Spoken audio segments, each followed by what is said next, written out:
Hello everyone and good evening. My name's Don Arleth and welcome to our main edition of World News Tonight here on TVP World.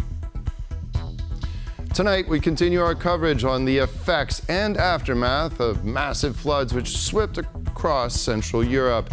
We have our correspondents out in the field on assignment with Owidiusz Nicieja in Wrocław, Poland. Marek Steele is reporting for us from Opava in the Czech Republic. And Aaron Dahmen joins us tonight from the Hungarian capital of Budapest. The final toll of the massive flooding is still unclear, but we'll have the latest for you here on World News Tonight. That's still ahead, but first up, let's take a look at tonight's headlines. Are relations between Warsaw and Kyiv at a new low? Harris and Trump battle for the Polish-American vote in Pennsylvania. Old communication tech backfires on Hezbollah terrorists. Wrocław is bracing for the upcoming flood surge, which is set to reach the city during the night. The water is rising in the Lower Silesian capital, and its residents are fighting to save the city from flooding. Our reporter, Owidiusz Nicieja, is on the scene and now joins us live. Good evening, Owidiusz. So what's the situation like where you're at, and exactly what are Wrocławians doing to prepare for this surge? Well, the culmination wave, the flood wave, is expected to reach Wrocław at midnight tonight. That's why all of this commotion behind me. You can see that people are coming here to collect sandbags. Each resident of the city can get here up to 20 sandbags to protect their property. And you can see that many people are coming here. They're worried by all the reports, and that's why they come here to, of course, protect their property. We spoke to the organizers. That they told us that yesterday they distributed 800 tons of sandbags, and now, to this point, it's already 800 tons today, and the organizers are saying that they will stay here all night if necessary to give the sandbags out. Many people here say that they are worried for their houses and homes after seeing all of the reports from further down south. Actually, we were in one of the cities which was affected the most, in Lewin Brzeski. So take a look at my report. 90% of this town found itself underwater after the embankments on the local river were breached by the immense pressure of the floodwaters. The water spread so quickly and unexpectedly that, according to the authorities, well over half of the town's entire population was cut off from the world. The only way of moving around the flooded town of Lewin Brzeski is on a boat or on such military vehicles. We got embedded with the military, who are now providing humanitarian aid to the residents, and that allowed us to speak to some of the people who are completely cut off from the world by the high water.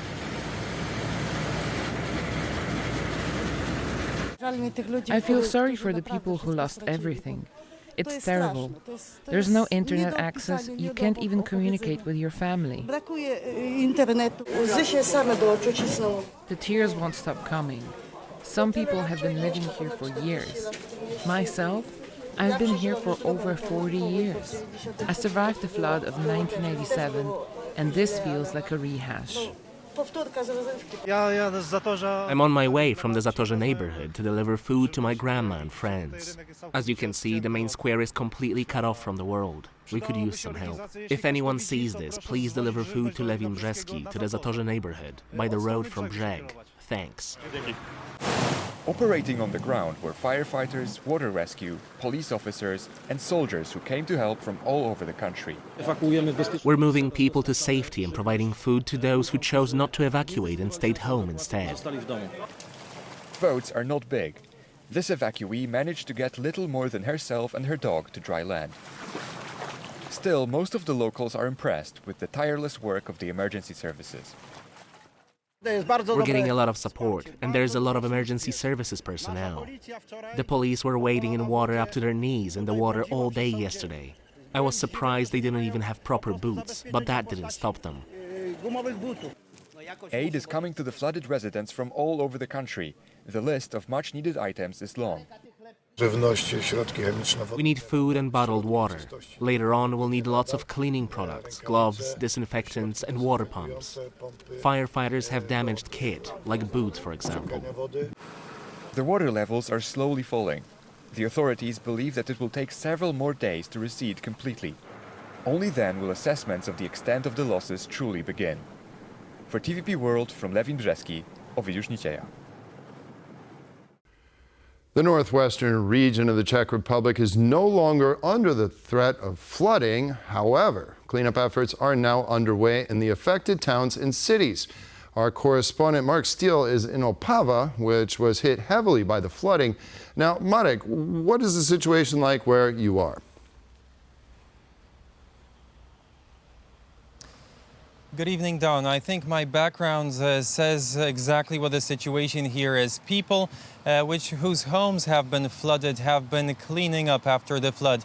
The highest flood water came here on Sunday and flooded roughly half of the city. So 16,000 residents were affected by the flooding. That's what the deputy mayor of the town told me. And throughout these days, since the water has gone down, that was likely yesterday, people have been cleaning up their flats, their apartments, their homes.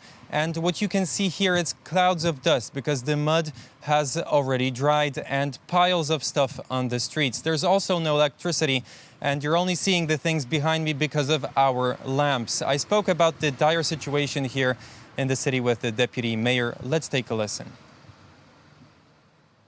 It's too early, but it will be billions, yeah, for sure. It is not about hundreds, thousands, it's billions of Czech crowns, which we will need it, yeah, for that. Yesterday we had a visit from the government here, and we hope they will help us. They will help us to really somehow finance this disaster.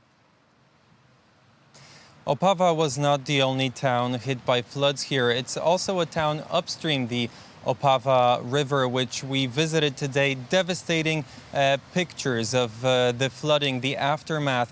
Actually, on the way from Opava to this other town that we visited, we saw a railway line that was completely damaged. The water had washed away all the rocks beneath the rail tracks, which makes it harder also when it comes to transportation during this difficult time for this Czech region on the Polish border. Back to you, Don.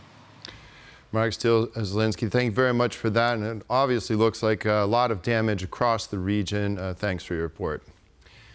Now, moving on, Hungary is starting to feel the impact of Storm Boris as the country's capital, Budapest, braces for floods and rising water levels.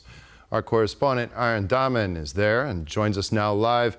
Good evening, Aaron. Now, what's the situation like there in the heart of Budapest?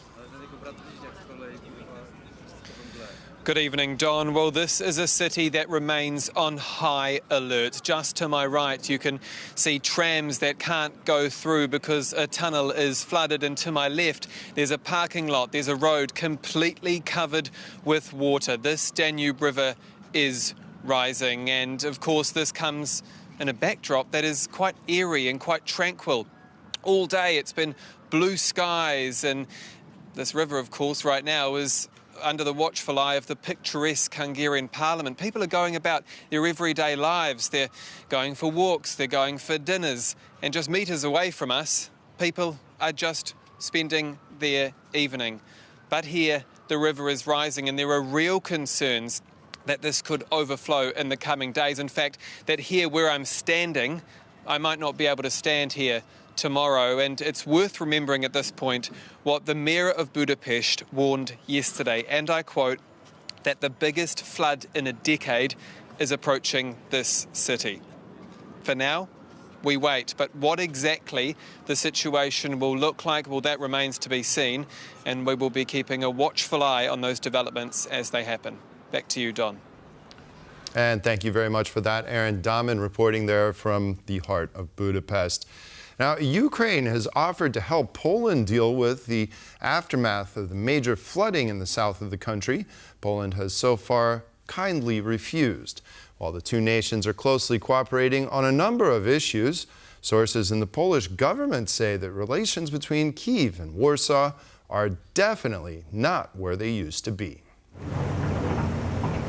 The deputy president of the Ukrainian parliament, Olena Kondratyuk, recently offered to send help to Poland in a post on her social media channels. Ukraine has decided to send units of the State Emergency Service to Poland to help tackle the aftermath of the floods. Our rescue workers have considerable experience in this. We must help our neighbors in this difficult time. Polish emergency services, however, are more likely to make use of the EU civil protection mechanism and engage the help of other member states. According to sources in the Polish Foreign Ministry, the relations between Warsaw and Kyiv are more strained than ever. This was especially evident during last weekend's visit of Foreign Minister Sikorski in the Ukrainian capital. The Polish delegation was reportedly met with rather demanding attitudes from the Ukrainian side, especially when it came to the unresolved dispute over the Second World War massacre in Volhynia. Ukrainian nationalists brutally murdered close to 100,000 Poles on the territories of former eastern Poland to claim the land as their own. The victims' remains were also often treated without proper respect. They were buried in ditches and mass graves in random places. According to sources in the Polish Foreign Ministry, the Polish side was taken aback by the Ukrainians' stubbornness on the issue. Former Polish ambassador to Ukraine, Jan Piekło, says the dispute has been a recurring problem and is not easy to navigate. And Sikorski was right that we just request the Christian burial of the victims. But in order to do it, we need to start with exhumation. And at this moment, it's definitely not the best timing for exhumation. While the relations between Kyiv and Warsaw are definitely not what they used to be, our sources in the Polish government say that Poland will continue to stand fast with Ukraine when it comes to the military and its defense against Russia. From Warsaw, TVP World, Kazimierz Łysiak. Poland's President Andrzej Duda is set to take part in Sunday's campaign rally alongside Republican presidential candidate Donald Trump. The event will be part of the lead-up to the U.S. elections on November 5th. This is the Pennsylvanian town of Doylestown, an important place for the Polish community in the U.S., which houses a copy of the Catholic image of the Black Madonna of Częstochowa and the heart of Poland's interbellum Prime Minister Ignacy Jan Paderewski. This is also where President Duda will meet with Trump during a campaign rally for the upcoming November election in the U.S. The Polish president's move has been branded as controversial, to say the least. Let's be honest, Trump, in fact, in many ways is an opponent, is a foe of the Zelensky government in Ukraine, and he's an ally of Vladimir Putin. The American swing state of Pennsylvania is home to more than 700,000 Polish Americans, making up some 5% of that state's population. It has therefore become a battleground area between the two candidates. Not only did Trump's opponent, Kamala Harris, use Poland's image in her recent campaign clip, a Polish watchman blew his trumpet to warn his people. But she also mentioned Poland in the context of the Ukraine war during last week's presidential debate. Putin would be sitting in Kyiv with his eyes on the rest of Europe, starting with Poland. And why don't you tell the 800,000 Polish Americans right here in Pennsylvania how quickly you would give up for the sake of favor and what you think is a friendship with what is known to be a dictator who would eat you for lunch. On the down low, Poland seems to have adopted a twofold approach to the US election, with the country's conservative President Duda pampering Trump and the government siding with Harris. Poland's Foreign Minister Radosław Sikorski will shortly pay a visit to the city of Detroit, where he is expected to encourage the Polish community in America to vote for Harris. Officially, however, the government is also open to cooperation with Trump should he clinch a victory in the upcoming election. We want the best possible relations with America, regardless of who is in power here, and we will not make the mistakes of our predecessors by putting all our chips on one color. The outcome of the presidential election in the US is pivotal for Poland and for the CEE region as a whole, especially amid the war in Ukraine. In a recent op-ed for The Hill, two Trump campaigners, Robert F. Kennedy Jr. and Donald Trump Jr., stressed that allowing Ukraine to use long-range weapons against targets deep inside Russia would lead to the Third World War, and reminded the Biden administration that Russia is a nuclear power. 7 weeks shy of the US presidential elections, Harris is leading the polls by some 5 percentage points, but Trump might still find the edge to tip the balance in his favor. Old communication technologies used by Hezbollah terrorists to thwart Israeli intelligence have literally backfired. More explosions have been reported across Lebanon today, with more communication devices blowing up. These include pagers and walkie-talkies. Meanwhile, the country is still dealing with nearly 3,000 wounded in yesterday's pager explosions. Analysts are attempting to figure out just how Israel, widely blamed for the incident, was able to pull off such a massive attack. More electronic devices blew up across Lebanon today following yesterday's pager explosions. So far, 9 people are reported dead, with some 300 wounded. Lebanese hospitals are still struggling with an influx of wounded after thousands of pagers exploded at roughly the same time yesterday. Some emergency rooms saw up to 80 people brought in within minutes. In the span of half an hour, around 2,800 injured came to the emergency rooms. The death toll until today was 12, among them 2 children, an 8-year-old girl and an 11-year-old boy, in addition to several healthcare workers who were also killed. Neighboring countries are rushing to aid the Lebanese healthcare system. Iran, whose ambassador to Lebanon was injured in the attack, has dispatched a team of doctors to Beirut. Jordan has also sent aid and condemned Israel for the attack. Some have speculated that the pager batteries have been deliberately overheated in order to explode. However, pagers use alkaline batteries, which do not explode under high temperatures. This suggests a small amount of explosive material was planted within the devices.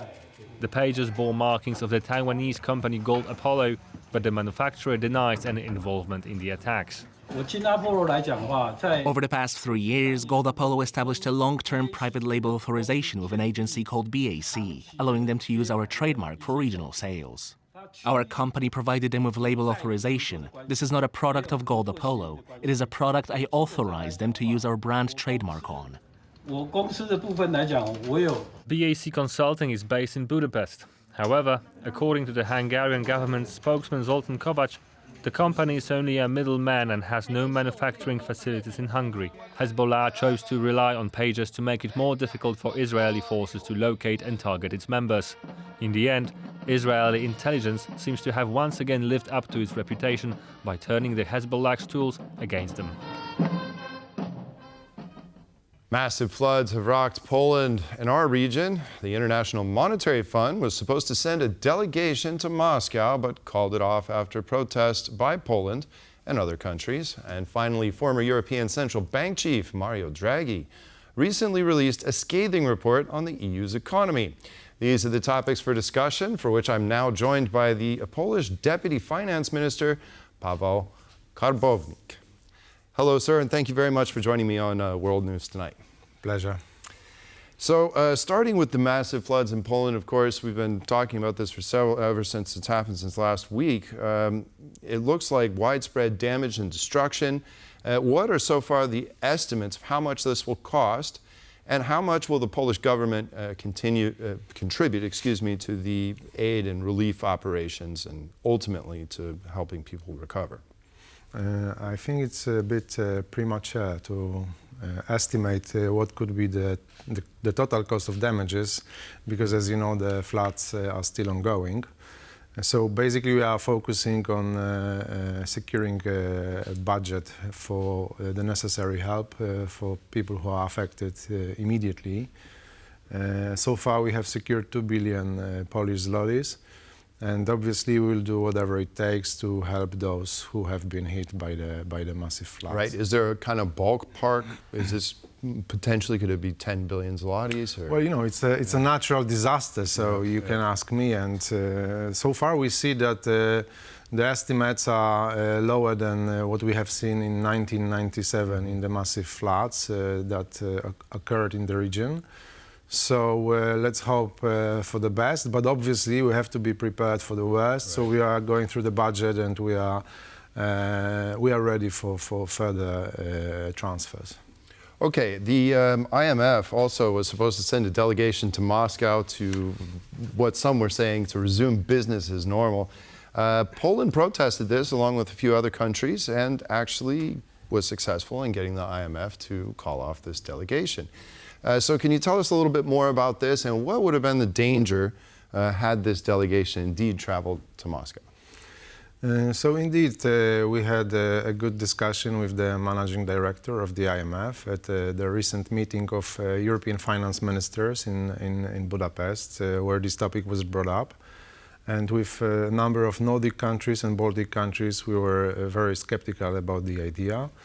And as I understand, after this discussion, the managing director decided to postpone the mission or suspend the mission given the risks that we have highlighted. And the basic risk was that the fund would be sent to Moscow and would be underwriting the Russian propaganda of economic success, which we obviously know is not the case, because the data that we know are coming from the Russian economy are different from what the regime is presenting. So there was a major risk that the fund would not be able to get proper verifiable data and would basically be a victim of the Russian propaganda. Was there any risk of like transfers to the Russian regime, perhaps in terms of money, because we know that their reserves are dwindling? This was an economic mission. This was supposed to be an economic mission. So it was more about looking into the books normally there is a discussion and the fund gives advice. So we were also wondering what kind of advice would the fund give the Russian regime, how to run a war economy. I mean, it was a bit awkward. So we had this discussion among European finance ministers, and we are very, very pleased that the managing director took on board these concerns. Okay, now moving on to Mario Draghi's somewhat scathing report talking about, about 5% of European GDP having to be redeployed into the European economy to help it keep pace with China and the United States. So how realistic is this plan? What are your thoughts on this? I'm very happy that you brought up this number, 5% of GDP, because today the EU budget is 1% of GDP. So basically, we have a massive investment gap at the European level to finance the energy transition, digitalization, and last but not least, obviously, defense. So we are very happy that the President of the European Commission, Ursula von der Leyen, has assigned Mario Draghi to prepare such a report. It's been published last week. And we hope that this will indeed reinvigorate debate in Europe to assist additional funds for those pressing needs like defense, energy transition, climate crisis, and digitalization. So there is a chance of things going forward in Europe because, as I've mentioned, he is advising the president, a newly elected president of the European Commission. So we shall see what comes out of this discussion, but certainly all the governments are now looking into the problem. Now, which of those areas do you think is probably the most pressing one to invest in, if you had to choose? Coming from the region, I should say defense, obviously, and this is true, but I would also highlight the energy sector, because the major problem of the European economy these days are energy prices. So we pay 3 to 5 times more for gas than the Americans. We pay 2 to 3 times more for electricity than Chinese or Americans. So our economy is on a very disadvantageous position. So we have to do something about the energy market, investing in energy transition, in green transition, to sort out this structural problem. So I think the most pressing need is the energy sector. The energy sector. Well, I think it could be a good one. Well, I'm going to bring up this point. In defense, it seems like there's going to be an effort made to pool resources, right, to pull everyone together to get better defense contracts. Could the same thing be done in the energy sector? So, on the energy sector, it's funny because Prime Minister Tusk has proposed the so-called energy union 10 years ago when Russia invaded Ukraine for the first time. And this proposal indeed was about joint purchases of gas by Europeans. This idea has materialized to a very small amount, and there is already such a mechanism in the Commission, which is not very visible yet. But indeed, Draghi brings up this idea of Tusk from 10 years ago. So I think there is certainly, a momentum. And when it comes to defense, it's exactly the same idea, to buy weapons at the European level, because it's cheaper, it makes sense, and we all have to rebuild our military arsenal. Now, Draghi has suggested that Europe, it lost its competitive edge in one industry. We should not risk public money to regain it.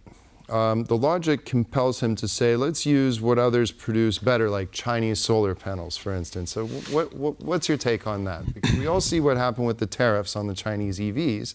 They have some competitive advantage, but what about different products that fit the same goals of the green transition? So I would say that, with the Chinese, we have to aim for respecting common World Trade Organization standards. So it's about environmental standards, it's about labor standards. Basically, it's about level playing field, because what we are seeing now is that the Chinese are flooding the European market. And this is also a challenge for us, but it's also a risk for China, because if we stopped this flood by tariffs or other measures, basically with the hostility from the US, the Chinese do not have much opportunities to find another market. So we are not in a weak position here. And indeed, this kind of ideas to allow solar panels, but maybe regain competitiveness on the AI, which is certainly a key sector. These are interesting trade-offs, but I don't think that we are there yet. It's a beginning of the discussion, and certainly during the Polish presidency we'll have these discussions. Mm-hmm. Now, many ideas put forth by Draghi require more coordination between member states, which in reality means giving more control to Brussels. An energy union, as you mentioned, common defense procurement, or the 28th regime, for innovative startups. Now, do you think all of these things could be feasible and desired by the member states? Does it require transfer to Brussels? I'm not sure. Because, for example, when we look at defense, certainly I don't see a transfer of power to Brussels. I see rather a cooperation among governments, and not all the governments of the European Union, because we have countries like Hungary, or we have neutral countries like Austria or Ireland or Malta, who would certainly not be able to participate in these joint purchases.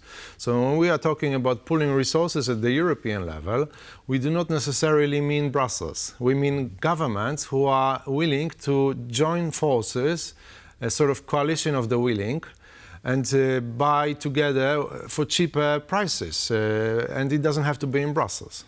Right, and that obviously makes sense.